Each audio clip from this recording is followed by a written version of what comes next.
She was forced out of her billionaire husband's mansion by his cruel mother. 7 years later, he saw her with a son with a secret that stunned him. The flowers slipped from my hands when I saw them. A woman I'd mourned for 7 years, and a little boy with my eyes, my exact eyes, standing in a cemetery like ghosts made flesh. Have you ever lost someone you loved without understanding why? Have you ever spent years searching for answers that never came?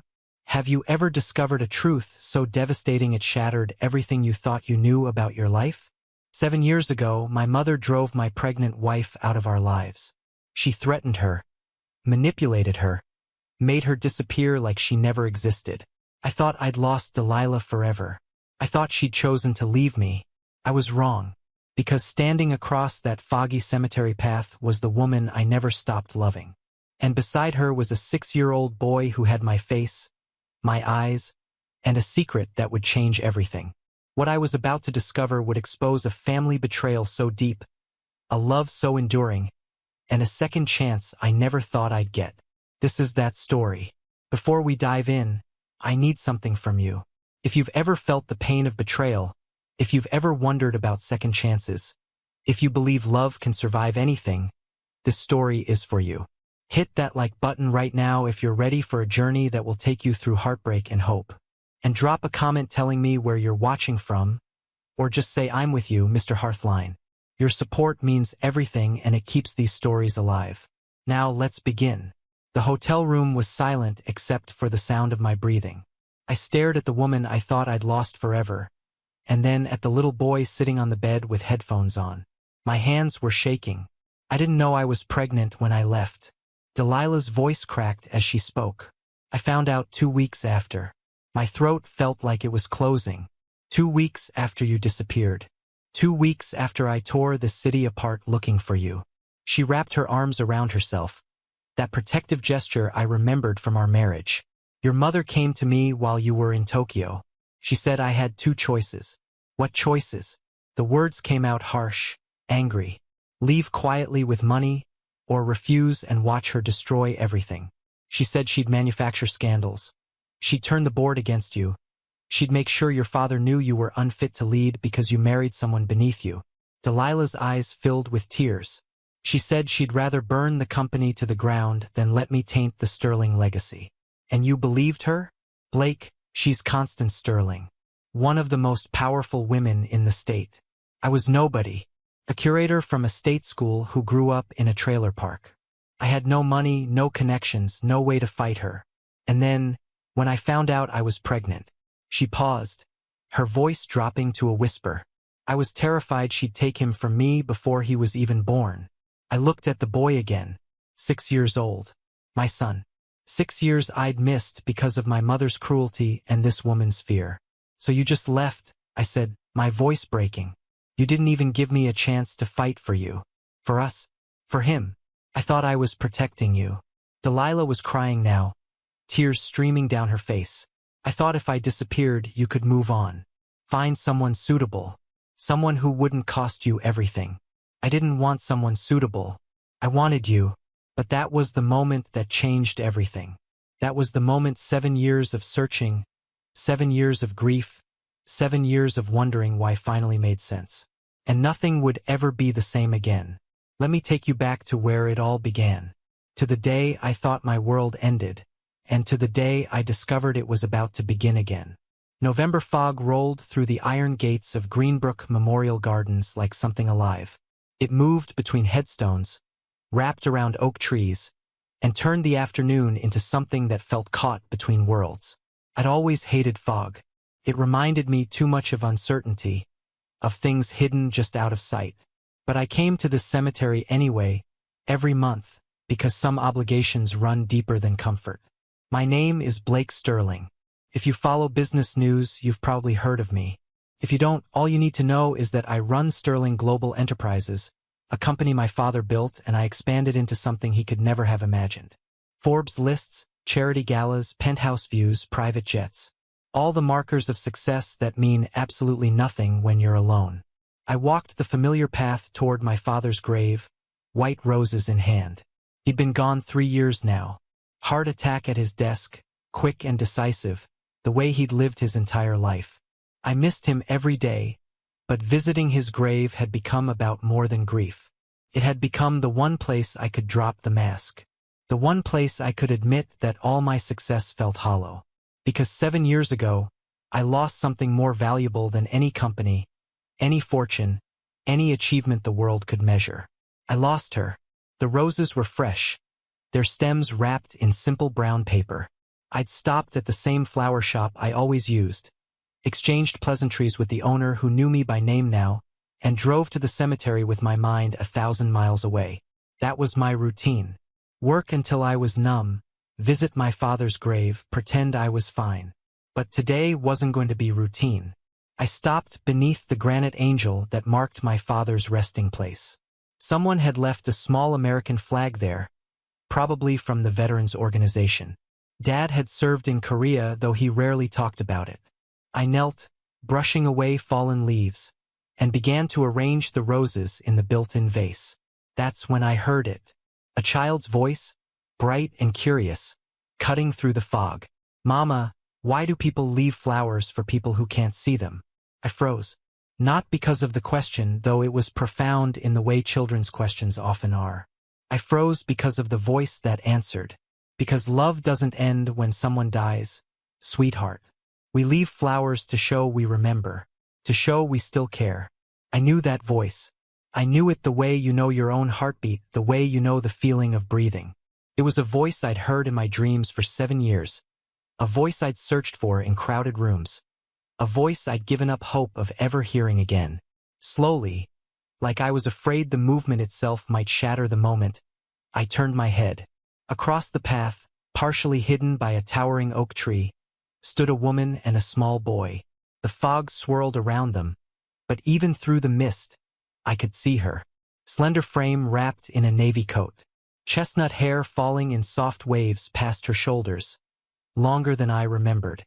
The elegant line of her neck as she tilted her head to look down at the child beside her. Delilah. My breath caught in my chest. For a moment, I thought I was hallucinating. 7 years of grief and longing finally breaking my mind, conjuring her from memory and fog. But then she shifted her weight, one hip tilting slightly to the side, and I knew it was real. That gesture was so uniquely hers, so familiar it hurt. The roses slipped from my hands. I didn't notice. She was alive. She was here. She was real. And she wasn't alone. The boy beside her clutched a single white lily. He looked up at his mother, and when his face turned toward the light, my heart stopped. He had my eyes. Not similar eyes. Not kind of like mine. My exact eyes. That specific shade of stormy blue-gray that ran in the Sterling family, that I saw every morning in the mirror, that my father had and his father before him. The shape of his face, the set of his small shoulders, the way he stood with one foot slightly turned out. The world tilted sideways. How old was he? 6? 7? My mind raced, doing math I'd never thought I'd need to do. 7 years since Delilah left. If he was 6 or 7.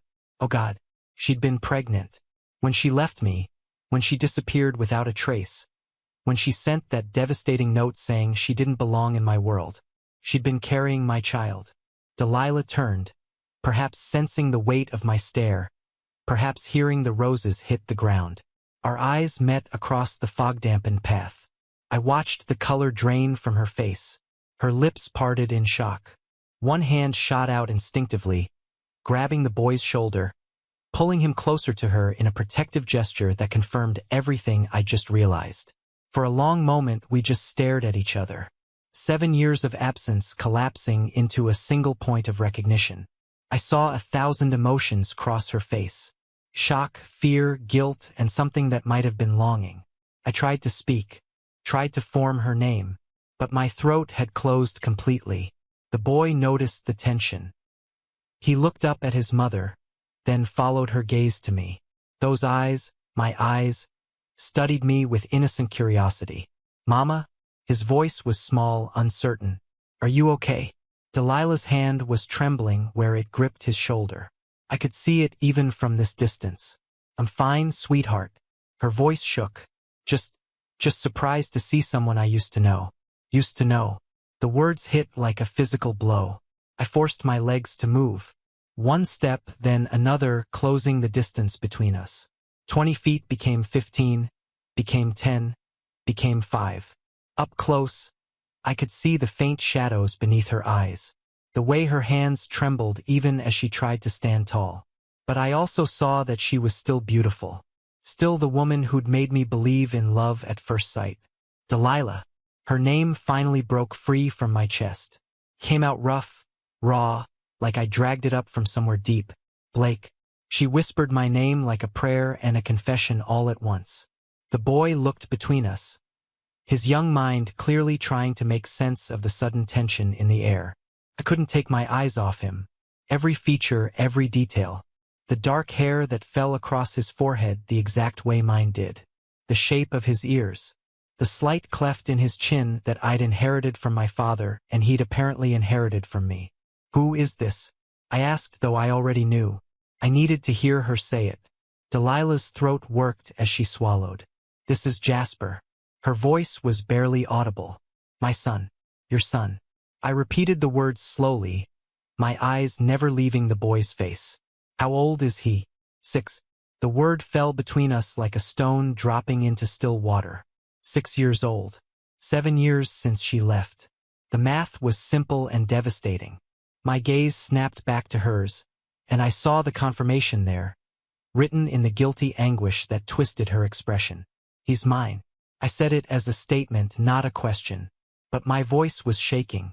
The control I'd spent 7 years building, the armor I wore every day in boardrooms and negotiations, cracked completely. You were pregnant when you left. Tears welled in Delilah's eyes. She pulled Jasper even closer, the gesture both protective and desperate. Blake, I can explain. Please, not here. Not here. I could hear my voice rising despite my efforts to control it. Not here. You disappeared 7 years ago. 7 years, Delilah. No phone call, no explanation. Just a note and an empty closet. I searched for months. I hired investigators. I never filed for divorce because some part of me kept hoping you'd come back. And now I find out you were carrying my child?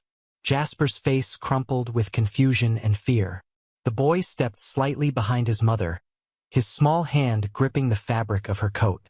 The sight of him, my son, afraid because I was shouting, gutted me. I took a breath, forcing myself to lower my voice. Where are you staying?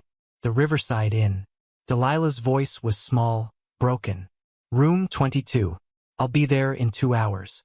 We're gonna talk, Delilah, and you're going to tell me everything. She nodded, tears spilling down her cheeks now. I looked at Jasper one more time. My son. A little boy I'd never held, never read bedtime stories to, never taught to ride a bike. 6 years of his life had passed without me, and I'd never even known he existed. The boy must have sensed something, because he looked up at me with those familiar eyes and tilted his head slightly. There was something in his expression, some instinctive recognition that went deeper than consciousness. I wanted to reach out, to touch him, to confirm he was real, but I couldn't. Not yet. Not like this. Instead, I turned and walked back to my car on legs that felt disconnected from my body. Behind me, I heard Delilah guiding Jasper away, her soft murmurs of comfort to a confused child. I made it to my car before my knees gave out. I sat in the driver's seat, gripping the steering wheel, and let out a sound that was part sob, part roar of rage. 7 years. 7 years of grief, of wondering what I'd done wrong, of nights spent staring at the ceiling trying to understand why she'd left. And all that time there was a boy, my boy, growing up without me. I looked at my hands. They were shaking violently. In my jacket pocket, my phone buzzed with messages, probably from my assistant about tomorrow's board meeting. Tomorrow's board meeting. The corporate world that had consumed my life filled the void Delilah left. All of it seemed absurd now. I had a son named Jasper with my eyes and my father's chin. A son being raised by the woman I'd never stopped loving, the woman who'd left me without explanation. A son I'd discovered entirely by accident in a cemetery on a foggy November afternoon. The steering wheel was digging into my palms from how hard I was gripping it. I forced myself to let go, to start the car, to focus on breathing. 2 hours. She'd said 2 hours at the Riverside Inn. 2 hours to process the impossible, to figure out what to say, to decide whether I was going to lead with rage or heartbreak. I drove on autopilot, my mind spinning. Questions piled on top of questions, each one more devastating than the last. Had she known she was pregnant when she left? So why had she hidden it? If not, why hadn't she come back when she found out? Why the Riverside Inn, a modest place on the edge of town? Where had she been living all these years? What else didn't I know? And underneath all of it, the question that cut deepest. How could she have kept my son from me? By the time I pulled into the parking lot of the Riverside Inn, I'd cycled through every emotion known to man. Rage at her deception. Joy at discovering I was a father. Grief for the years I'd lost. Fear about what came next. Love, still there after all this time, stubborn and inconvenient. The Riverside Inn was a far cry from the penthouse we'd shared, from the luxury Delilah had known as my wife. 2 stories, modest landscaping, the kind of place that charged by the week and didn't ask too many questions. The sight of it twisted something in my chest. What had her life been like these past 7 years? How had she survived alone with a child? With our child? I sat in the parking lot for another 10 minutes, watching the sun sink lower behind the building. Finally, I grabbed the coffee I'd picked up on the way, along with the small teddy bear I'd bought on impulse from the gift shop next door. The bear wore a tiny Sterling Global Enterprises t-shirt. It was stupid, maybe, but I'd seen it and thought of Jasper and found myself buying it before my brain caught up to my heart. Room 22 was on the 2nd floor.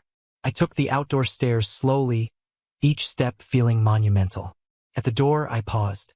Behind this door was my wife, my son, the family I'd thought was lost forever. I knocked. 3 firm raps. Delilah opened the door immediately, like she'd been standing there waiting. Her eyes were red-rimmed, her face pale. She'd changed into jeans and an oversized sweater, her hair pulled into a messy bun. She looked exhausted and beautiful and so familiar it hurt. I brought coffee. I held up the cup. The way you used to like it. Oat milk, 2 sugars, cinnamon. Surprise flickered across her face. You remembered. I remember everything about you. She took the cup, her fingers brushing mine for just a second. The contact sent electricity up my arm. 7 years of absence compressed into a single touch. Jasper's inside. Her voice was quiet. He's watching his tablet with headphones. I told him you were an old friend. An old friend. I nodded, not trusting myself to comment on that particular fiction. I stepped into the room. It was small but clean. 2 twin beds, a small table by the window, a bathroom visible through a half-open door. Jasper sat cross-legged on one of the beds, completely absorbed in whatever was playing on his screen, oversized headphones covering his ears. He glanced up when I entered. Those eyes, my God. Those eyes met mine with innocent curiosity. He gave a small wave, then returned to his show. Such a simple gesture, but it shattered me. This was my son. This little person with my DNA, my features, my family's legacy running through his veins. And he saw me as a stranger. We should talk. Delilah gestured to the small table by the window. We sat across from each other in the fading daylight. She wrapped her hands around the coffee cup like she needed the warmth. I set the teddy bear on the table between us, unable to give it to Jasper yet, unable to put it away. Why? The question came out more as an accusation than I'd intended. Why did you leave? Delilah stared into her coffee. It's complicated. I have time. She took a breath, and when she looked up, her eyes were shining with unshed tears. Your mother found out I was pregnant 3 days before I left. The words hit me like a freight train. My mother knew? She came to me while you were in Tokyo for the merger. Asked me to meet her for lunch. Delilah's voice was flat now, like she was reciting facts to keep the emotion at bay. I thought maybe she was finally going to accept me. We'd been married 8 months and she'd been cold the whole time, but I thought maybe. What did she say? She told me I was a mistake, a liability, that I was dragging down the Sterling name and threatening the company's reputation. Delilah's hands tightened around the coffee cup. She said I had 2 choices. I felt my jaw clench. What choices? Leave quietly with a financial settlement, or refuse and watch her destroy me? She had connections, Blake. Lawyers, judges, journalists. She said she'd manufacture scandals, tie me up in legal battles, make sure I never worked in the art world again. Delilah's voice cracked. But the worst part, the part that terrified me most, was what she said about you. About me? My voice came out dangerously quiet. She said if I didn't leave, she'd make sure the board voted you out of Sterling Global. That she'd convince your father, who was already ill, that you were unfit to lead because you'd married someone so far beneath you. Delilah met my eyes. She said she'd rather see the company burn than let me taint the Sterling legacy. My mother, my own mother, had done this. Rage, white-hot and blinding, flooded through me. And you believed her? The question came out harsher than I meant it. Delilah flinched but held my gaze.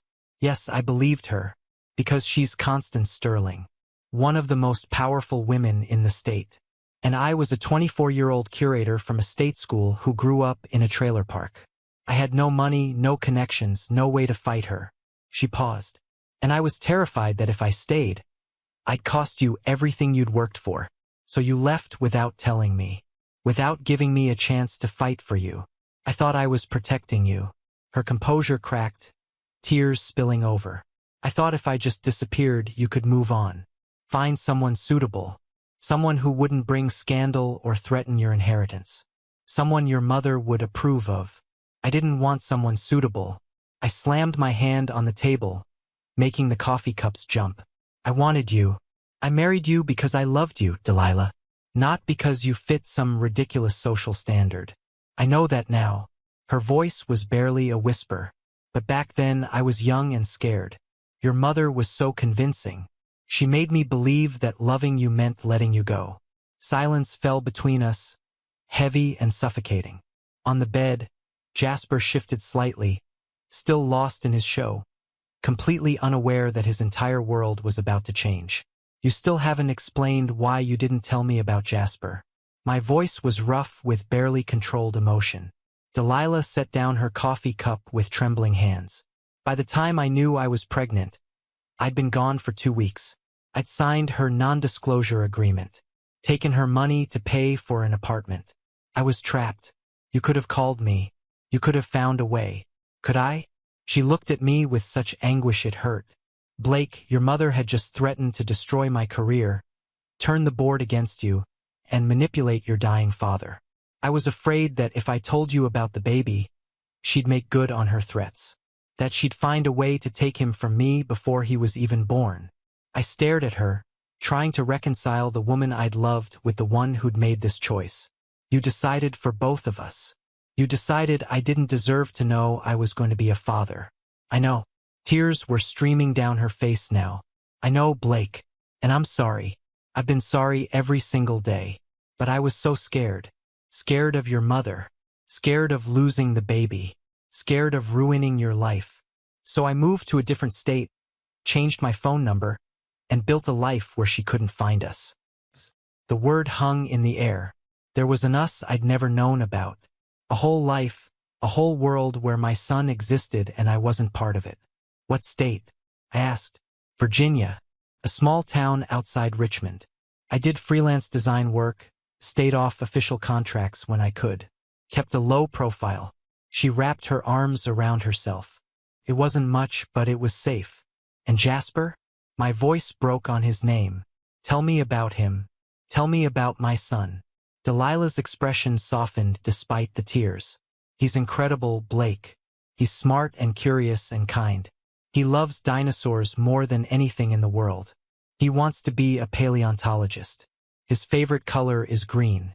He lost his first tooth 3 months ago and kept it in a special box under his bed. He has 2 best friends named Miguel and Hannah. He's brave and funny and... She stopped, her voice catching. And he has your eyes. Your smile. The way you furrow your brow when you're concentrating. Sometimes he'll say something or make a gesture and it's like watching you as a child. She wiped her eyes. I told him good things about his father. I never wanted him to feel unwanted or unloved. I told him his dad was a good man who lived far away. Far away. I closed my eyes against the pain. I was in the same state, the same city even. All these years, he was so close. There's something else. Delilah's voice dropped. Something you need to know.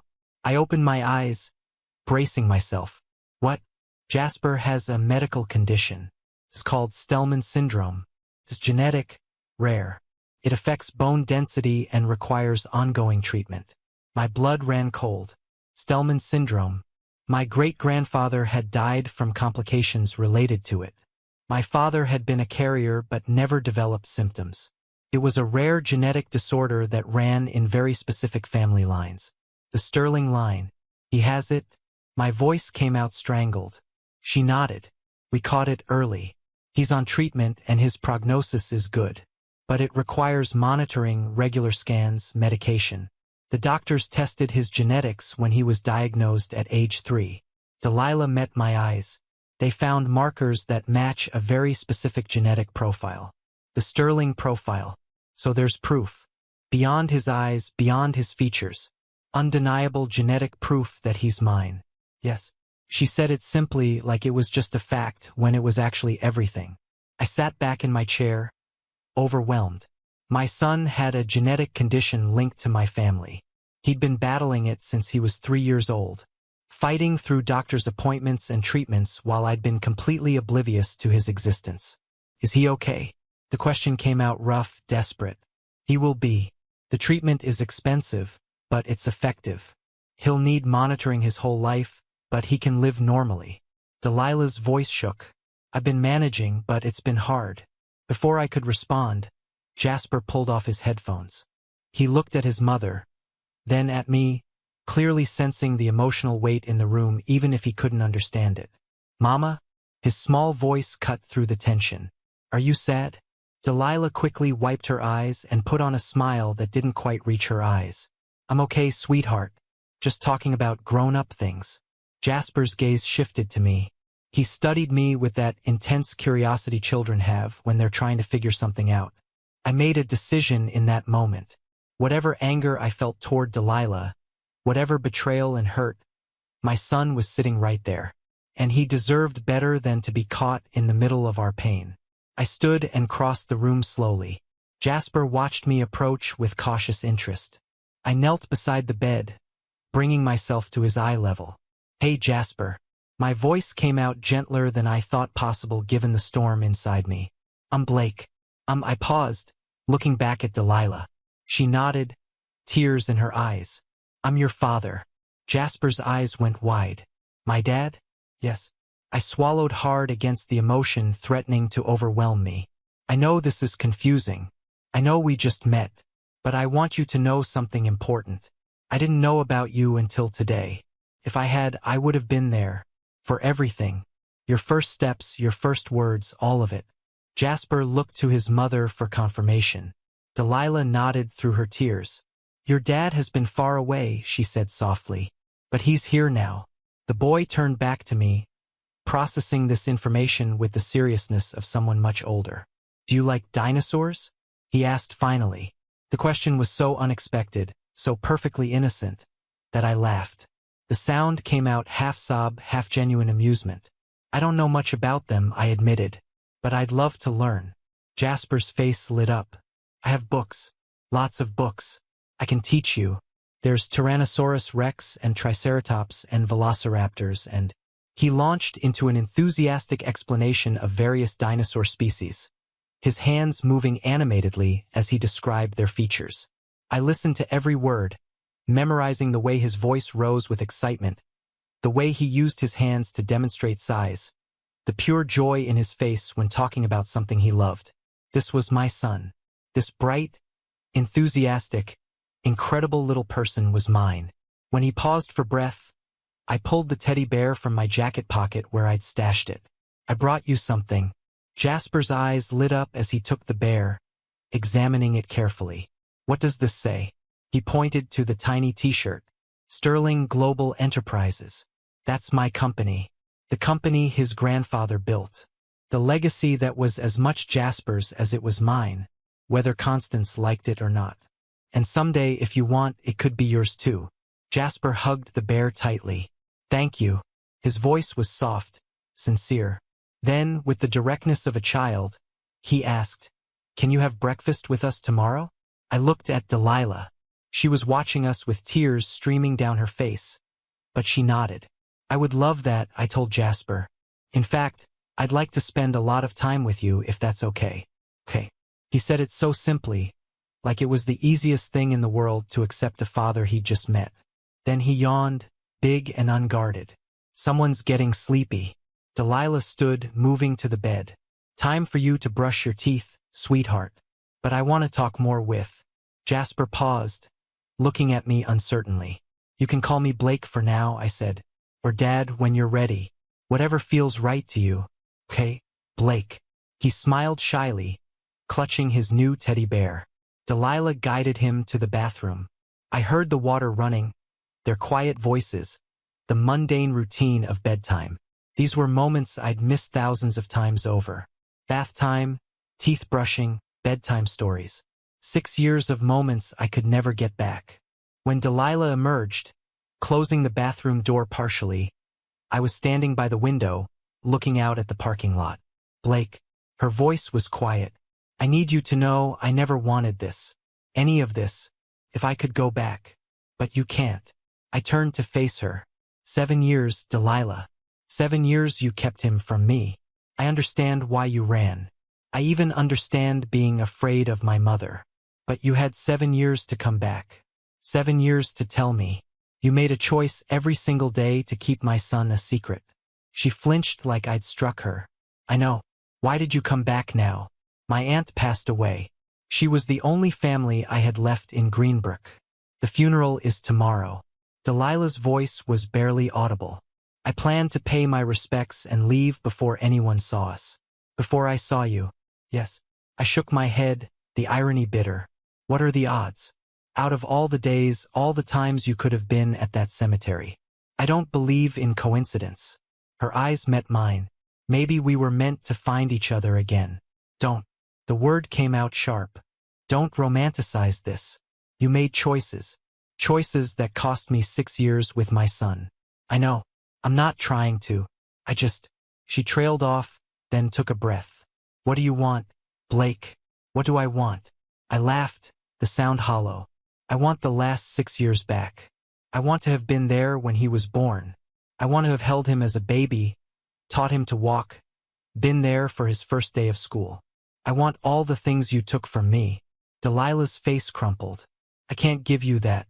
I wish I could, but I can't." "No, you can't." I forced myself to breathe, to focus. "But you can give me everything from this moment forward." She looked up, hope and fear mixing in her expression. "I want to be his father," I said. "I want time with him. I want to be part of his life. His doctor's appointments, his interests, his education, all of it. Of course." Delilah nodded quickly. "Blake, I would never keep him from you now. I know I should have told you sooner, I know. And I want you to come stay at my penthouse." Her eyes widened. "What?" "At least for a while. I have space. More than enough. Jasper should be close to the city's best hospital for his treatments." Delilah started to protest, but I held up a hand. "Separate rooms. No pressure. I just want you close. I want to be able to see my son every day. And I want to make sure he gets the medical care he needs. Blake, I don't know if that's..." "Please." The word came out more vulnerable than I intended. "I've missed 6 years. Don't make me miss any more. Let me do this. For Jasper." She studied my face for a long moment. "What about us? What about us? Are we still married? Legally, I mean." "You never filed for divorce," I said. "Neither did I. So yes, technically, we're still married. Technically." The word hung between us, loaded with everything unsaid. Technically married, but emotionally devastated. Technically husband and wife, but strangers who'd lived completely separate lives for 7 years. "We'll figure it out," I said finally. "One day at a time. Right now, Jasper is what matters." Delilah nodded slowly.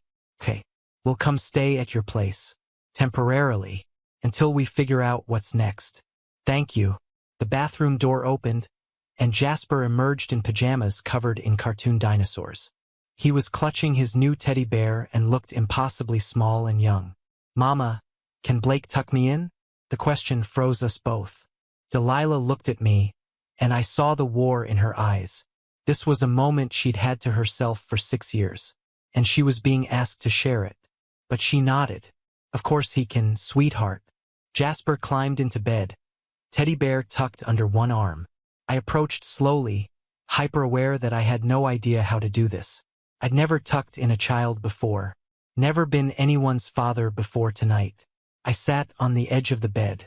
Jasper looked up at me with those familiar eyes, and I felt my heart crack open all over again. So, I said, trying to keep my voice steady, "Tell me about your favorite dinosaur." And he did. He told me about the velociraptor, about how they were actually smaller than in movies but smarter than people thought.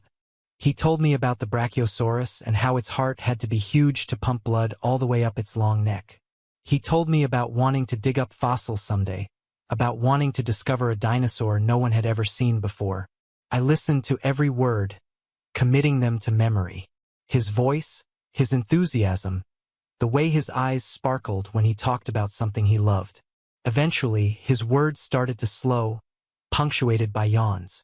"You should sleep," I said softly. "Will you be here tomorrow?" he asked, fighting to keep his eyes open. "I'll be here," I promised. "I'll pick you and your mom up for breakfast. We can go anywhere you want." "The pancake place?" Jasper asked hopefully. "The pancake place it is." He smiled, that innocent, trusting smile of a child who hadn't learned yet that adults sometimes break their promises. "Okay. Good night, Blake." "Good night, Jasper." I stood, but his small hand caught my wrist. I looked down. "I'm glad you found us," he said sleepily. The simple statement destroyed me. "Me too, buddy. Me too." I walked to the door where Delilah waited. We stepped outside, leaving the door slightly ajar so she could hear if Jasper called. The night air was cool, clearing some of the emotional fog. We stood on the walkway in silence for a moment. "Thank you," Delilah said quietly, "for being gentle with him. He's my son." I wasn't about to scare him. "Still, you could have been angry. You have every right to be angry." "Oh, I'm angry." I turned to look at her. "I'm furious, Delilah. At you for leaving. At my mother for driving you away. At myself for not seeing it coming. But Jasper didn't ask for any of this. He doesn't deserve to be caught in our mess." She nodded, tears glistening in the lamplight. "I need to go," I said. "I need to process all of this. But I'll be here tomorrow morning at 8. Be ready." "We will." I started to walk away, then turned back. "One more thing." "Yes?" "My mother. I'm going to confront her about what she did. About the threats, the manipulation, all of it. You should know that." Delilah paled. "Blake, please. She's dangerous." "She was dangerous," I corrected. "She won't be anymore. Not to you. Not to Jasper. Not ever again." Before she could respond, I walked to my car. I needed distance. Needed to think. Needed to figure out how to deal with the revelation that my mother had destroyed my marriage and stolen 6 years with my son. The drive back to my penthouse was a blur. I moved on autopilot, my mind spinning with everything I'd learned. By the time I pulled into my private garage, I'd made several decisions. First, I was going to be a father to Jasper. No matter what happened between me and Delilah, that boy deserved to know his dad. Second, I was going to make sure Jasper got the best medical care money could buy. Stellman syndrome was serious, but it was manageable with proper treatment. Third, I was going to confront my mother. Not tomorrow, not next week. Tonight. I pulled out my phone and typed a message to Constance Sterling. "We need to talk. I'm coming over." Her reply came within seconds. "It's late, Blake. Can this wait until morning?" I responded, "No. I'll be there in 20 minutes. I didn't wait for her reply. The Sterling mansion loomed against the night sky, every window glowing with warm light. I'd grown up in this house, walked these halls, learned to navigate the complex social world my parents inhabited. It had always felt more like a museum than a home. Beautiful but cold. Impressive but empty. Tonight, it felt like enemy territory. I used my key to let myself in. The housekeeper, Margaret, looked up in surprise. "Mr. Sterling, we weren't expecting you. Is my mother in the west parlor?" Yes, sir. She asked me to prepare tea. Don't bother. This won't take long. I walked through the familiar halls, my footsteps echoing on marble floors. Family portraits watched my progress. Generations of Sterlings, all looking stern and successful and utterly lacking in warmth. My mother sat in her favorite chair, a glass of wine in her hand instead of tea. At 62, Constance Sterling was still formidable. Silver hair styled perfectly, posture regal, expression controlled. She looked up as I entered, and I saw the wariness in her eyes. She knew something was wrong. Blake, what's so urgent it couldn't wait until morning? I closed the door behind me, hard. The sound echoed like a gunshot. I know what you did. Her expression didn't change, but I saw her fingers tighten on the wine glass. I've done many things, darling. You'll have to be more specific. Delilah. I took a step closer. I know you threatened her. I know you forced her to leave. And I know you knew she was pregnant with my child when you drove her away. For just a moment, I saw genuine shock cross her face before she smoothed it away. I see. And how did you come by this information? Because I saw her today, at the cemetery, with my 6-year-old son. The son you knew about. The grandson you helped hide from me for 6 years. Constance set down her wine glass with deliberate care. Blake, you need to understand. I was protecting you. Protecting me? My voice rose despite my efforts to stay calm. You destroyed my marriage. You threatened a frightened young woman. You stole my child from me. How is any of that protection? She stood, drawing herself up to her full height. That girl was completely unsuitable for you. She had no breeding, no connections, no understanding of our world. She would have been a constant embarrassment. Her name is Delilah, and she was my wife. I loved her. You were infatuated. Constance's tone was dismissive. It would have faded. You would have realized eventually that you needed someone from your own class. I simply accelerated the inevitable. The inevitable? I stepped closer until we were face to face. Let me tell you what was inevitable, Mother. The inevitable was me building a life with the woman I loved. The inevitable was me being there when my son was born. The inevitable was me having a family. You made those things impossible. I did what was necessary to protect the Sterling name. The Sterling name. I laughed bitterly. Do you know what that name means to me now? Nothing. It's a curse. A weight I've carried my whole life that's brought me nothing but loneliness. That's not true. You have the company. You have success, wealth, influence. I have an empty penthouse and a decade of grief. I cut her off. I have 7 years of searching for a woman I thought had abandoned me.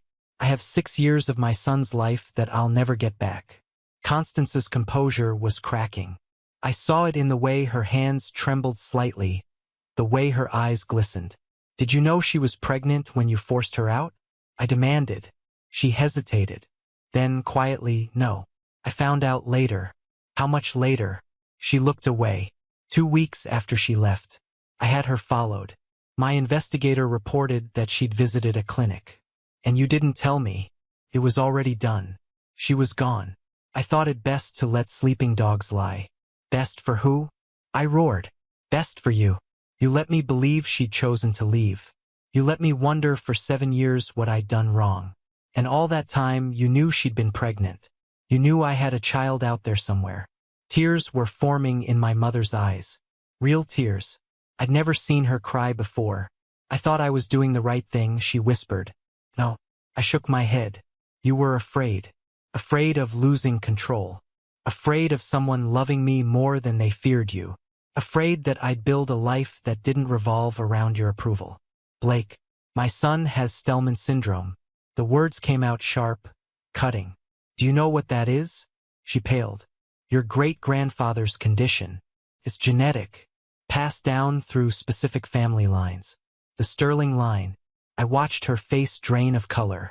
When Jasper was diagnosed at 3 years old, the doctors tested his genetics. They found markers that prove beyond any doubt that he's a Sterling. Oh God. The words came out barely audible. He's been fighting this condition since he was 3, going through treatments, scans, medications. And his mother has been managing it alone, struggling to pay for care. All because you decided she wasn't good enough for our family. Constance sank back into her chair, and for the first time in my life, she looked old, small, defeated. I never meant. She started, then stopped. Her hands shook as she pressed them to her face. What have I done? You destroyed my family. I said it simply, stating fact. Now I'm here to tell you how you're going to make it right. She looked up, mascara streaking slightly. Anything. Tell me how to fix this. First, you're going to resign from the Sterling Global Board effective immediately. Blake, please. I'm not finished. I continued, my voice cold. You're going to transfer your voting shares to me. Every single one. You'll have no say in company decisions going forward. That's my life's work. And Jasper is mine. Should have been. You don't get to have your legacy when you destroyed mine. She was crying openly now, but I felt no satisfaction in it. Only a deep, bone-weary exhaustion. You're also going to set up a medical trust for Jasper. Enough to cover his treatment for life, his education, whatever he needs. Of course. Yes. And Mother? I leaned down so we were eye level. You're going to apologize to Delilah. On your knees if necessary. You're going to beg her forgiveness for what you put her through. Constance nodded, tears streaming down her carefully made-up face. If and only if Delilah chooses to allow you into Jasper's life, you will be grateful for every single moment she grants you. Because you don't deserve it. You don't deserve to know him or to be part of his life. But I'm going to give you the chance to earn it. Thank you, she whispered. Blake, I'm so sorry. Your apologies mean nothing to me. Save them for Delilah. I straightened, preparing to leave. One more thing. If you ever, and I mean ever, threaten Delilah again, if you ever try to manipulate her or undermine her place in this family, you will never see any of us again. Do you understand? Yes. I walked to the door, then paused without turning back. I spent 7 years mourning a marriage I thought had failed because I wasn't enough. 7 years wondering what I could have done differently. And it was all a lie. You did this. You own this. And you're going to spend the rest of your life living with what you destroyed. I left her there, crying in the chair that had always seemed more like a throne. The sound of her sobs followed me down the hallway, but I didn't look back. Outside, the night air felt cleaner somehow. Lighter. I'd confronted the person who'd shattered my world, and while it didn't erase the pain, it gave me something I'd lost. Control. My phone buzzed. A message from my assistant. Board meeting tomorrow at 9. Are you prepared? I typed back. Cancel it. Family emergency. Another buzz, this time from Delilah. Jasper wants to know if you like chocolate chip pancakes. Despite everything, I smiled. Tell him they're my favorite. The lie was worth it for the smiley face emoji she sent back. I drove back to my penthouse with a strange feeling settling over me. It wasn't quite peace, wasn't quite hope, but it was something. After 7 years of emptiness, I had a son. A brilliant, curious, dinosaur-loving son who wanted to have breakfast with me. And I had Delilah back in my life, however complicated that was. Tomorrow I'd pick them up. We'd have pancakes. I'd start building a relationship with Jasper, learning who he was, trying to make up for lost time. The future was uncertain. I had no idea if Delilah and I could rebuild what we'd lost. I didn't know if my mother would truly change or if Jasper would ever really see me as his dad. But for the first time in 7 years, I had a reason to hope. And that was enough. For now, it was enough. The next morning, I woke up at 5:30, an hour before my alarm. Sleep had been impossible anyway. Every time I closed my eyes, I saw Jasper's face. Those eyes that mirrored mine. That innocent smile. The way he'd asked if I liked dinosaurs like it was the most important question in the world. I had a son. No matter how many times I repeated it, the truth felt surreal. Impossible. Life-changing. I got up and made coffee, then stood at the floor-to-ceiling windows of my penthouse, watching the city wake up below me. Greenbrook stretched out in the pre-dawn light, all glass and steel and carefully planned streets. From up here, everything looked orderly, controlled, nothing like the chaos in my chest. At 7, I showered and dressed carefully. Not a suit that felt too formal, Too much like the billionaire CEO and not enough like a father meeting his son for breakfast. I settled on dark jeans and a casual button-down. Then I grabbed the gift I'd stayed up late ordering for overnight delivery. A children's encyclopedia of dinosaurs. The deluxe edition with detailed illustrations and facts about every species known to science. If Jasper loved dinosaurs, I was going to learn everything there was to know about them. The drive to the riverside inn felt longer than it should have. Traffic was light, but every red light felt like an eternity. I pulled into the parking lot at 7:45, 15 minutes early, unable to wait any longer. I was halfway to the stairs when the door to room 22 opened. Delilah stepped out, Jasper's hand in hers. She dressed him in jeans and a t-shirt with a Tyrannosaurus Rex on it. He was clutching his new teddy bear in his free hand. When Jasper saw me, his face lit up. "Blake, you came." The pure joy in his voice hit me right in the chest. "Of course I came. Promised, didn't I?" He nodded seriously. "Some people don't keep promises." I knelt down to his level right there in the parking lot. "I will always keep my promises to you, Jasper. Always. You can count on that." He studied my face like he was measuring the truth of my words. Then he smiled. "Okay, can we get pancakes now?" "Absolutely." I stood and finally looked at Delilah. She looked like she hadn't slept either. Dark circles shadowed her eyes, and her hair was pulled back in a simple ponytail. But she dressed carefully too. A soft blue sweater and jeans. No makeup that I could see. She looked young and vulnerable and so familiar my heart ached. "Good morning," she said quietly. "Morning." I held up the dinosaur encyclopedia. "I brought something for Jasper." The boy's eyes went huge when he saw the book. "Is that for me?" "It is." I handed it to him, and he immediately opened it, flipping through pages with reverent care. "This is the best book ever." He looked up at me with such pure happiness that I felt something in my chest crack open even wider. "Thank you." "You're welcome, buddy." Delilah was watching us with an expression I couldn't quite read. Gratitude, maybe, or grief for all the moments like this we'd missed. "Ready for pancakes?" I asked. Jasper nodded enthusiastically, already absorbed in a page about Stegosaurus. We took my car. Jasper insisted on bringing both the teddy bear and his new book, chattering the entire drive about different dinosaur species. Delilah sat in the passenger seat, quiet, her hands clasped in her lap. I'd chosen a family diner on the edge of town, the kind of place with red vinyl booths and a menu that hadn't changed in 30 years. Nothing fancy. Nothing that would make Jasper uncomfortable or draw too much attention to who I was. The waitress, a woman named Dolores according to her name tag, smiled warmly at Jasper when we walked in. "Well, aren't you a handsome young man? And what's your bear's name?" Jasper looked down at the bear, then up at me. "He doesn't have a name yet. What do you want to call him?" I asked. Jasper thought hard. "Sterling. Like on his shirt. Is that okay?" I had to clear my throat before I could answer. "That's perfect." We slid into a booth, Jasper beside me, Delilah across from us. Felt surreal.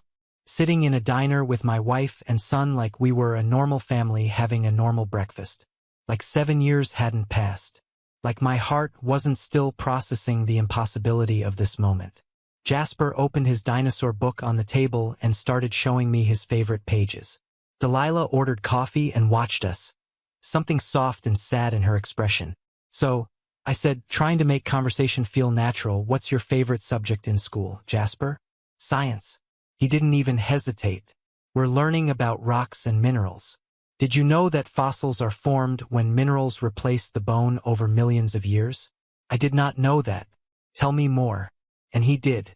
He told me about sedimentary layers and carbon dating and the difference between body fossils and trace fossils. For a 6-year-old, his knowledge was impressive. More than impressive, it was astonishing. "You're really smart, you know that?" I said when he paused to breathe. Jasper shrugged, suddenly shy. "Mama says I get it from my dad."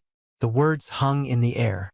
Delilah's eyes met mine across the table, and I saw the regret there. All the conversations like this she'd had with Jasper over the years, telling him about a father he'd never met. "Your mama's right," I said softly, "but you get a lot from her too. She's brilliant." Delilah looked away, but not before I saw tears glisten in her eyes. The pancakes arrived, and Jasper attacked his stack with the enthusiasm only a 6-year-old can muster. Chocolate chips and whipped cream. I watched him eat, memorizing every detail. The way he cut his pancakes into precise squares. The smudge of whipped cream he got on his nose. The happy little humming sound he made when he took a bite. These are so good. He looked at me. Do you like yours?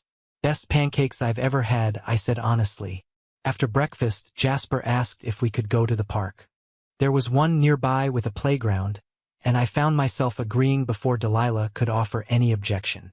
The morning was crisp and clear. Jasper ran ahead to the swings, his new book clutched under one arm, Sterling the bear in the other. Delilah and I followed at a slower pace. You didn't have to buy him gifts, she said quietly. I wanted to. I paused.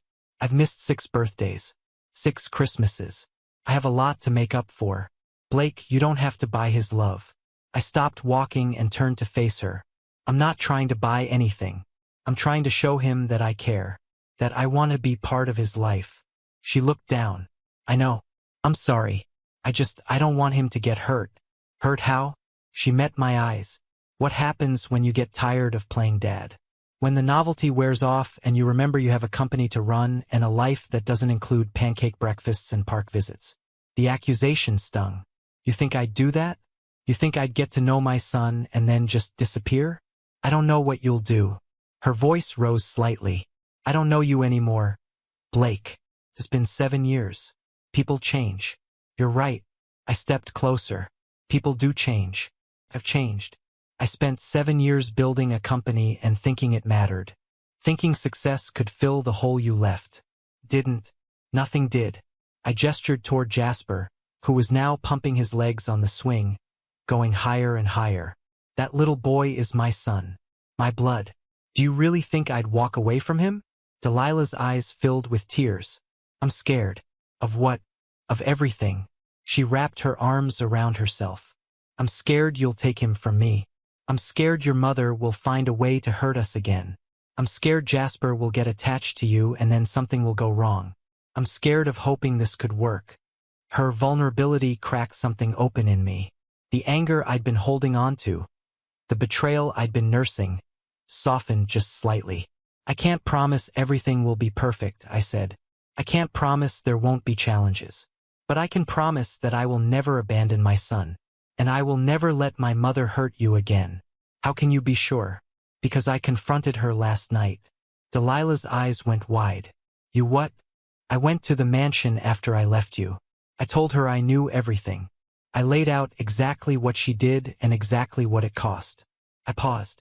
She's resigning from the board, transferring her shares to me, and she's setting up a medical trust for Jasper. Blake. Delilah's voice was barely a whisper. She'll never agree to that. She already has. She knows about Jasper's condition, about the genetic proof. And for the first time in her life, my mother realized she can't manipulate her way out of consequences. Delilah sank onto a nearby bench, processing. What else did you tell her? That she needs to apologize to you. In person. I sat beside her. And that she'll only be part of Jasper's life if you allow it. Your choice, Delilah. Not hers. Not mine. Yours. She looked at me with something like wonder. You'd really let me decide that? He's your son too. You've raised him alone for 6 years. You've made every decision, fought every battle. I'm not going to come in and take over.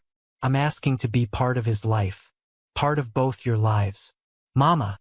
Jasper's voice rang out. Watch me go really high. We both turned to see him swinging with abandon. His laughter bright and pure. He's happy, I said. You've done an amazing job with him, Delilah. He's kind and smart and curious and brave. That's because of you. A tear slid down her cheek.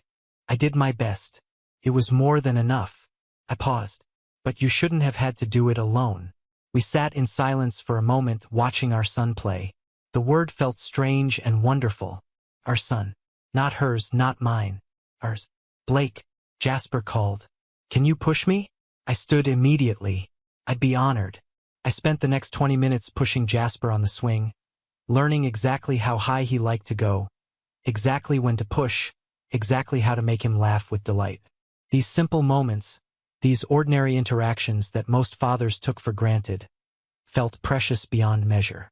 Eventually, Jasper tired of the swings and wanted to show me the climbing structure.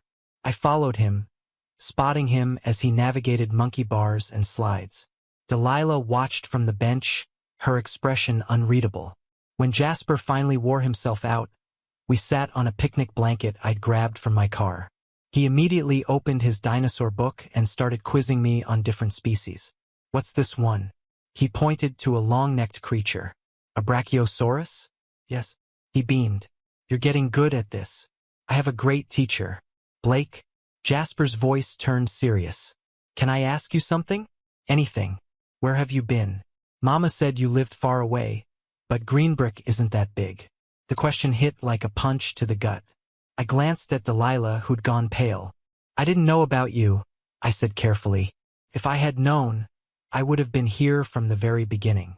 But your mama and we had some grown-up problems that kept us apart. It wasn't anyone's fault. Sometimes things just get complicated. But you're here now?" "I'm here now, and I'm not going anywhere." "Good." Jasper leaned against my shoulder, casual and trusting. I always wanted a dad. The simple statement destroyed me. I wrapped my arm around him, this little person who was half me and half Delilah, and felt something shift fundamentally in my chest. "I always wanted to be your dad," I said, my voice thick. We sat like that for a long time. Jasper eventually fell asleep against my shoulder, exhausted from playing. Delilah moved closer, sitting on my other side. "Thank you," she said quietly, "for being good to him. He makes it easy." She smiled sadly. "He's the best thing I ever did." I looked at her, really looked at her. 7 years had added tiny lines around her eyes, had added depth to her features. But she was still beautiful. Still the woman I'd fallen in love with in a coffee shop all those years ago. "Delilah," I started, then stopped, unsure how to continue. "What?" "Come stay at the penthouse. Really stay. Not just temporarily. Move in. Let me help with Jasper's medical expenses. Let me be his father every day, not just on weekends and holidays." She looked down at her hands. "That's a lot, Blake." "I know, but we're still married. Legally, nothing ever ended. And I know we can't just pick up where we left off. Too much has happened. But maybe we could start fresh. Figure out what we could be now. What if it doesn't work? Then we'll figure out co-parenting. We'll make sure Jasper is taken care of. But Delilah, I have to try. I've spent 7 years without you. I don't want to spend another 7 wondering what if." She was quiet for a long moment. Finally, she nodded. "Okay, we'll try. But Blake, I need you to understand something. I'm not the same person I was. I've had to be strong and independent and make decisions alone. I can't just become some kept woman in your penthouse. I don't want you to be." I reached for her hand. "There's a museum in the city, the Metropolitan Museum of Art. They've been looking for a new senior curator for their Renaissance collection. I made a call. They want to interview you next week." Her eyes widened. "You got me a job interview? I got you a chance to show them what you can do. The rest is up to you." Tears spilled down her cheeks. "Why are you being so nice to me? After everything I did, everything I kept from you." "Because I love you." The words came out simple and true. "I never stopped loving you, Delilah. Even when I was furious with you for leaving, even when I was searching everywhere and coming up empty, even when I tried to convince myself to move on. I loved you through all of it." She let out a sob. "I never stopped loving you either." I kissed her forehead, gentle and careful. "Then let's try. One day at a time. No pressure. Just let's see what we can build." She nodded against my shoulder. "Okay. One day at a time." Jasper stirred, blinking sleepily. "Are we going home?" "Yeah, buddy." I smiled. "We're going home." 2 days later, I helped them move into my penthouse. Delilah didn't have much, just a few suitcases of clothes and some boxes of Jasper's things. Seeing how little they owned made my chest tight. While I'd been living in luxury, they'd been surviving on the bare minimum. The penthouse took up the entire top floor of Greenbrook Tower. Floor-to-ceiling windows on 3 sides offered views of the city and the river beyond. 3 bedrooms, a chef's kitchen, a library, and enough space for a family of 10. Jasper's eyes went huge when he walked in. "This is where you live?" "This is where we live now," I corrected. "Come on, let me show you your room." I'd spent the previous day transforming the guest room. The walls were now painted with a massive prehistoric landscape mural. A Tyrannosaurus rex battled a Triceratops beneath an erupting volcano. Pterodactyls soared across the ceiling. Along one wall, I'd installed custom shelving already filled with books about dinosaurs, geology, and paleontology. A high-end telescope stood by the window for stargazing. Jasper stood in the doorway, completely still. Then he turned to me with tears in his eyes. "This is the best room ever. I'm glad you like it." He threw his arms around my waist, hugging me tight. "Thank you, Blake." "You're welcome, buddy." Delilah appeared in the doorway, her own eyes wet. "Blake, this is too much." "No." I met her gaze over Jasper's head. "It's not enough. It's nowhere near enough." That evening, after Jasper had explored every inch of his new room and we'd ordered pizza for dinner, Delilah and I stood on the balcony while Jasper watched a documentary about fossils. "Your room is down the hall," I said. "Completely private. Your own bathroom, walk-in closet. I had some basic clothes sent over, but we can go shopping whenever you want." "Thank you." She leaned against the railing, looking out at the city lights. "This feels surreal. Tell me about it." She glanced at me. "Your mother. When is she expecting to apologize?" "Whenever you're ready. No rush." Delilah was quiet for a moment. "I'm not sure I can face her." "You don't have to. Not if you don't want to." "But you said." "I said she needs to apologize. I didn't say you had to accept it. That's your choice." She turned to face me fully. "Who are you?" The Blake I married would have been furious for weeks. Would have shut down emotionally. "Maybe I'm not the Blake you married. 7 years changes people." She studied my face like she was seeing me for the first time. "Maybe it does." Over the next 2 weeks, we settled into a routine that felt both strange and natural. I rearranged my entire schedule around Jasper. Board meetings moved to late mornings so I could do the school drop-off. Conference calls got scheduled during school hours. Evenings were sacred, reserved for homework help and dinosaur documentaries and learning the intricacies of being a father. Delilah got the curator job. She started the following Monday, and I watched her transform. The confidence she'd lost when my mother had threatened her started to return. She'd come home excited about a new acquisition or a restoration project, her eyes bright with passion. Jasper flourished. With access to better medical care, his condition stabilized. The treatments were working. He had more energy, grew stronger. His doctor called it remarkable progress. And slowly, carefully, Delilah and I learned each other again. It started with small things. Coffee together before Jasper woke up. Conversations on the balcony after he went to bed. Shared glances across the dinner table when Jasper said something particularly funny or insightful. One Saturday morning, 3 weeks after they'd moved in, I woke to find Jasper jumping on my bed. Blake, wake up. There's a natural history museum downtown with real dinosaur bones. Can we go, please?" I groaned, still half asleep. "What time is it?" 7 o'clock, Delilah said from the doorway, amusement in her voice. "He's been up for an hour." I looked at Jasper's hopeful face. How can I say no to that? We spent the entire day at the museum.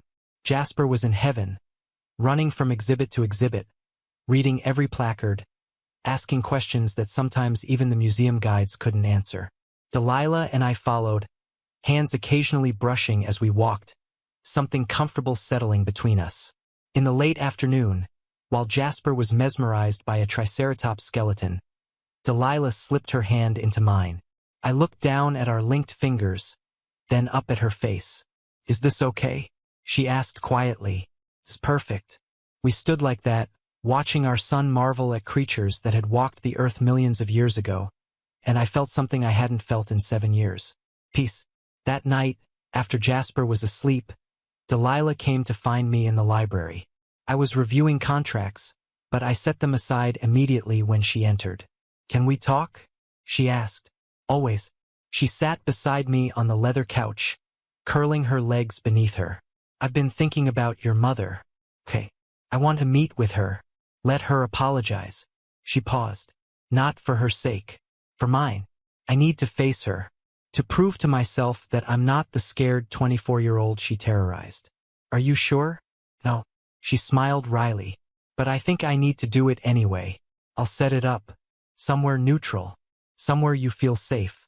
The sculpture garden at the museum? Delilah suggested. It's public. Beautiful. My territory now. I pulled out my phone and sent a text to my mother.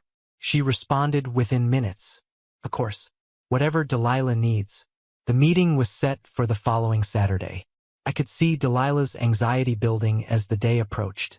She changed outfits 3 times that morning. Rehearsed what she might say. Paced the penthouse. You don't have to do this, I reminded her as we drove to the museum. I know, but I want to. The sculpture garden was beautiful in the late morning light. Modern sculptures rose from manicured lawns. A fountain burbled peacefully in the center. Constance was already there, sitting on a bench, her usual armor of designer clothes replaced by a simple dress. She stood when she saw us approach. Jasper was with my mother's housekeeper at the main house, having a supervised playdate with some building blocks and dinosaur toys. This meeting was just for the adults. Delilah. My mother's voice was quiet, uncertain. Thank you for agreeing to see me. Delilah's hand tightened on mine. Then she let go and stepped forward. Mrs. Sterling. Please call me Constance. My mother's composure, usually so perfect, was cracking around the edges. May I sit? Delilah nodded. They sat on opposite ends of the bench. I stood a few feet back, close enough to intervene if needed, far enough to give them space. I owe you an apology. Constance's voice shook. One I should have given 7 years ago. What I did to you was unforgivable. I threatened you, manipulated you, and drove you away when you were at your most vulnerable. She paused, tears forming in her eyes. I told myself I was protecting the family name, protecting Blake's future. But the truth is I was afraid. Afraid of change, of losing control, of my son loving someone more than he needed me. Delilah sat very still, listening. I cost you years of happiness. I cost my son the chance to know his child from birth. I cost my grandson a father. Constance's voice broke. There is nothing I can say that will undo that harm. But I am truly, deeply sorry. Silence stretched out. A bird sang somewhere in the garden. The fountain continued its endless cycle. Finally, Delilah spoke. What you did nearly broke me. I was 24 years old, pregnant, and terrified. I spent 7 years looking over my shoulder, afraid you'd find us and take my son. I know. I'm so sorry. I raised Jasper alone.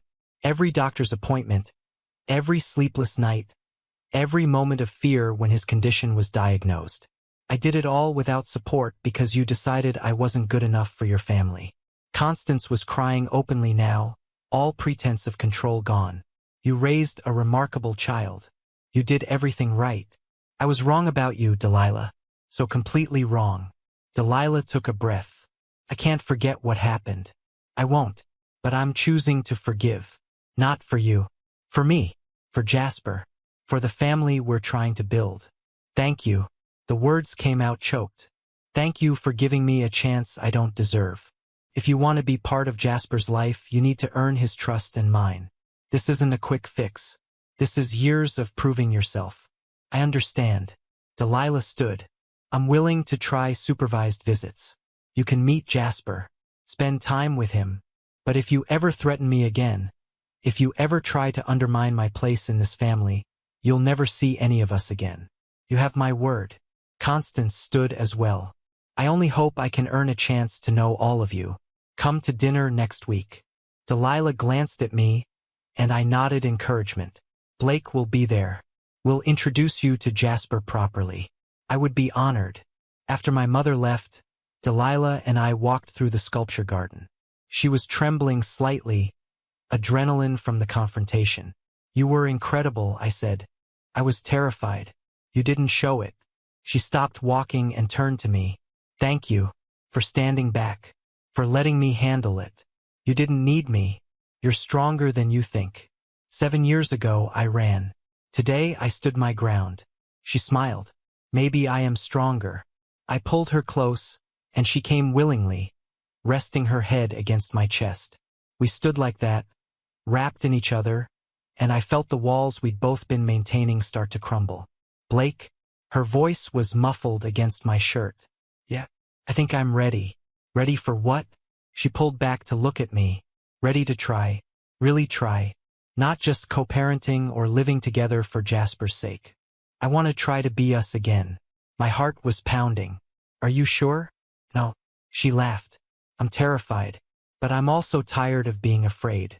Tired of protecting myself from something I want. What do you want? You. The family we should have been all along. I cupped her face in my hands. I want that too. More than anything. Then let's stop dancing around it. I kissed her then. Soft and careful at first, then deeper as she responded. 7 years of longing poured into that kiss. 7 years of grief and anger and love that had never died. When we finally broke apart, we were both breathing hard. Wow, she whispered. Yeah. Wow. Before we continue, I need to ask you something.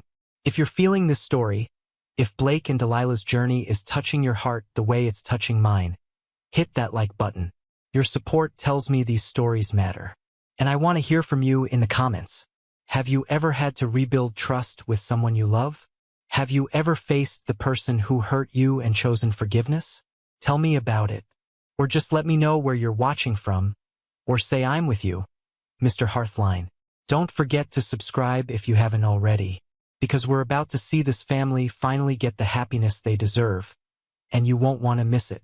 Now let's get back to Blake and Delilah. We drove home holding hands.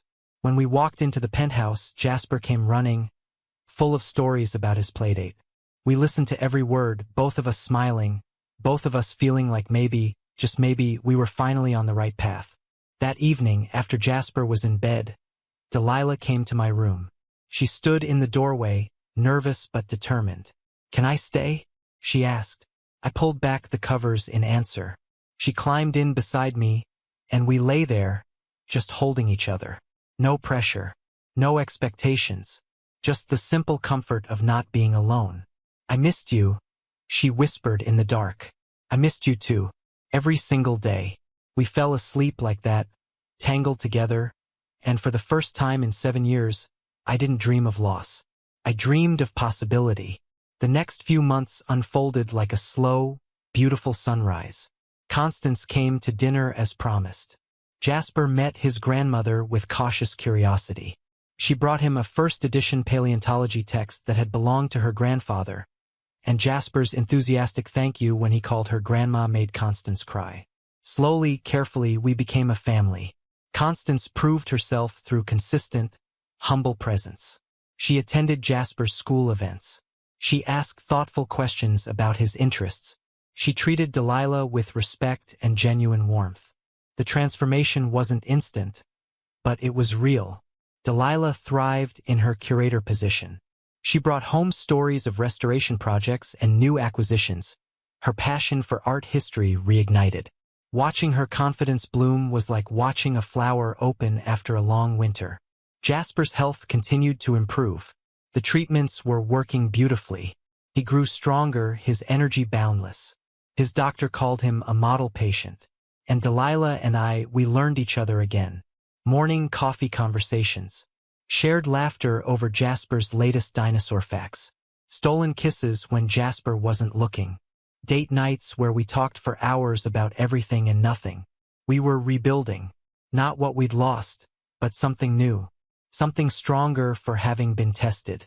1 year after our reunion in the cemetery, I took Delilah and Jasper to the lake where she and I had originally married 8 years earlier.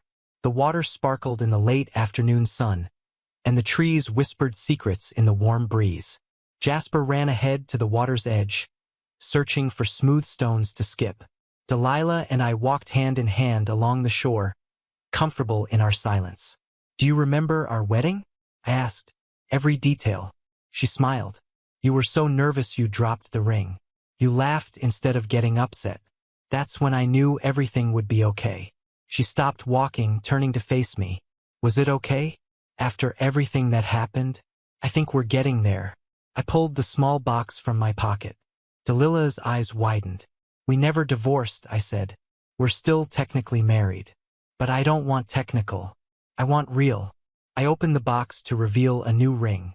3 intertwined stones, emerald, sapphire, and diamond, representing the 3 of us. I want to renew our vows, Delilah. I want to stand in front of our son and everyone we love and promise to be your husband for the rest of our lives. I want to start completely fresh with nothing between us this time. Will you marry me? Again? Her hands flew to her mouth, tears streaming down her face. Yes. Yes, Blake, of course yes. I slid the ring onto her finger, and she threw her arms around my neck, laughing and crying at the same time. Daddy! Mama! Jasper's voice called from the water's edge. I found 10 flat rocks. That's a record. He'd started calling me Daddy 3 months earlier. The first time he'd said it casually, like it was the most natural thing in the world, I'd had to excuse myself to the bathroom to cry. We joined him at the water, and I scooped him up, spinning him around. Guess what, buddy? Your mom and I are getting married. Jasper's forehead crinkled in confusion. Aren't you already married? We are. I set him down. But we're going to have a celebration so we can promise again, and this time you'll be there with us. Can I be the ring bearer? His eyes lit up. Absolutely, Delilah said, kneeling to hug him. The wedding took place 3 months later in the same spot. This time there was no secrecy, no opposition, no fear. Just joy. Constance sat in the front row, crying happy tears as she watched her son and daughter-in-law exchange vows while their grandson stood between them, holding the rings with solemn importance. I kept my vows simple but devastating. Delilah, you are my beginning and my always. I promise to love you fiercely, to protect our family, and to make sure you know every single day how grateful I am that you came back to me. I will be the husband you deserve and the father our son needs. This is my vow today and forever. Delilah's voice shook as she spoke. Blake, you gave me hope when I had none. You gave us a home when we were hiding. You showed me that love can survive anything, time, distance, even fear. I promise to trust you, to build our future together, and to never run again. You and Jasper are my home, and I'm never leaving it. When we kissed, Jasper cheered louder than anyone, his voice ringing across the water with pure happiness. The reception was held at the Sterling Mansion, which Constance had offered as a gesture of reconciliation. The house that had once represented everything cold and controlling now glowed with warmth and laughter. Jasper danced with his grandmother, his dinosaur tie. Yes, we let him wear a dinosaur tie, flying as she spun him around the floor. Watching them, I felt the last piece of broken history begin to heal. Late in the evening, I found Delilah on the terrace, looking out at the gardens lit by strings of white lights. Happy?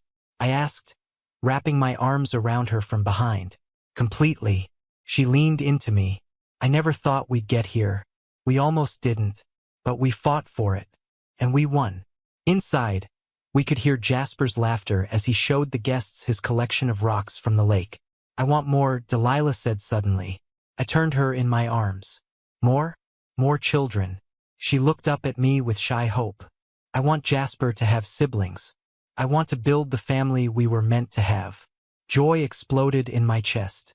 I want that too. I want everything with you. We kissed beneath the stars, the music and celebration drifting around us. The past 7 years had been marked by pain and separation, but they had led to this. A family reunited, stronger for having been tested. 5 years after our vow renewal, life had settled into something beautiful and chaotic and perfectly imperfect. The Sterling Lake house, which I'd bought and renovated specifically for family weekends, was complete chaos on Saturday mornings. And I wouldn't have changed a single thing. Jasper, now 11 and already showing signs of inheriting my height, was attempting to teach his younger brother Cameron the finer points of fossil identification. 4-year-old Cameron was more interested in throwing rocks into the lake, but Jasper persisted with patient determination that reminded me so much of Delilah.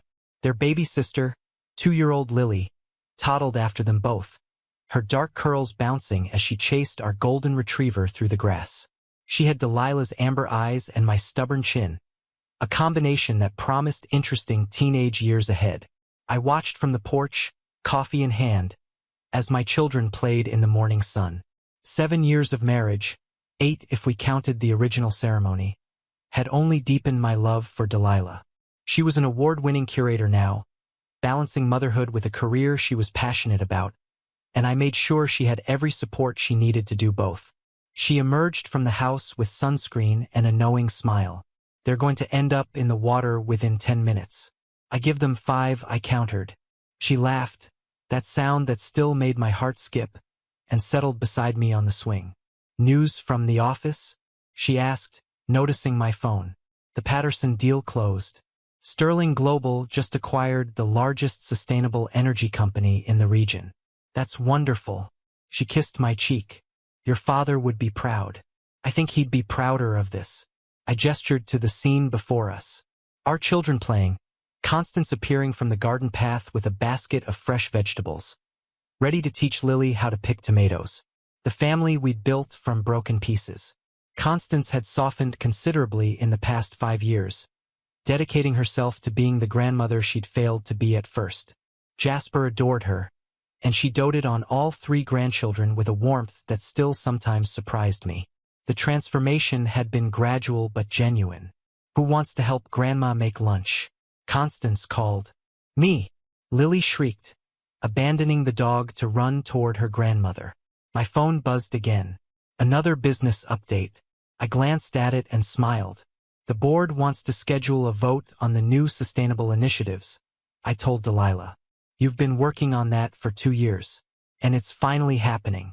But none of it matters as much as this. I pulled her close. This is what real success looks like. She rested her head on my shoulder. We did good. We did great, I corrected. From the water's edge, Jasper's voice rang out. Dad! Cameron fell in. I was already moving, but when I reached the shore, I found both boys laughing, soaked through and joyful. Cameron, water streaming from his hair, grinned up at me. I was helping look for fossils, he announced proudly. I scooped them both up despite their wet clothes, their laughter bright and pure. This muddy knees, ruined clothes, pure childhood joy. This was what I'd missed for the first 6 years of Jasper's life. I would never take a single moment for granted again. That evening, after the children were asleep and Constance had returned to her cottage on the property, Delilah and I sat on the dock with our feet in the water. Do you ever think about what life would have been like if we'd never found each other again? She asked. Every day. And every day I'm grateful we did. I'm sorry for the years we lost. I'm grateful for the years we have. I pulled her close. Besides, I think we needed that time to become who we were meant to be. You needed to find your strength. I needed to learn to stand up to my mother. And Jasper needed to know he was loved before our lives got complicated. When did you get so wise? She smiled up at me. Around the time I realized that being a billionaire meant nothing if I couldn't share it with the people I love. We sat in comfortable silence as stars began to emerge overhead. Somewhere in the house, one of the children called out in their sleep. I tensed instinctively, ready to respond, but they settled again quickly. 3 kids. Delilah shook her head with wonder. Sometimes I can't believe this is our life. Best decision I ever made was fighting to get you back. Best decision I ever made was coming back to Greenbrook for that funeral. Even though I was terrified. Fate, I said. Love, she corrected. Love brought us back together. I couldn't argue with that. As we walked back to the house hand in hand, I paused to look through the window. Photos covered every surface. Our vow renewal, Jasper's first baseball game, Cameron's birth, Lily's first birthday. A timeline of joy, hard-won and deeply cherished. The boy I'd met in a cemetery 7 years ago had become a remarkable young man, already talking about paleontology programs at universities. The woman I'd thought I'd lost forever was asleep in my arms every night. The mother who'd nearly destroyed everything had become a beloved grandmother who never missed a school play or soccer game. Nothing about our journey had been easy, but everything about our ending was worth it. The next morning, I woke to Jasper shaking my shoulder. Dad, wake up. I have something to show you. I groaned, still half asleep. What time is it? 6:30. Come on, it's important. I followed him to his room, where his telescope was pointed at the window. He'd been doing an astronomy project for school, expanding his interests beyond just dinosaurs. Look, he gestured to the eyepiece. I looked. Through the lens, I could see Venus, bright and clear in the pre-dawn sky. Beautiful, I said. Did you know that Venus is almost the same size as Earth? Jasper launched into an explanation of planetary science, his enthusiasm undimmed by the early hour. I listened to every word, the same way I'd listened to his dinosaur facts 7 years ago, because this was what I'd missed. This was what had been stolen from me. These moments of pure connection with my son. When he finished his explanation, I pulled him into a hug. I'm proud of you, you know that? You're smart and curious and kind. You're going to do amazing things. Jasper hugged me back. Thanks, Dad. That simple word, Dad, still hit me right in the chest every time. Later that day, we had a family meeting. All 5 of us, plus Constance, gathered in the living room. It was time to tell the kids about a decision Delilah and I had made. We have some news, I started. Your mom and I have been talking, and we've decided to start a foundation. What kind of foundation? Jasper asked. One that helps kids with genetic conditions like yours. Delilah took over. We want to make sure other families can afford the treatments they need. That no child has to go without care because of money. Are you using your billions? Cameron asked, his understanding of money still charmingly simple. Some of them, yes, I said. But more importantly, we're using our story to help others. That's cool, Jasper said. Then, with the directness of an 11-year-old, can we get pizza for dinner? We laughed, the serious moment breaking into ordinary family chaos. That night, after the pizza was eaten and the children were in bed, Constance approached Delilah and me. What you're doing with the foundation, she said quietly, it's remarkable. Using your pain to help others. We learned from the best, Delilah said gently. Constance looked surprised.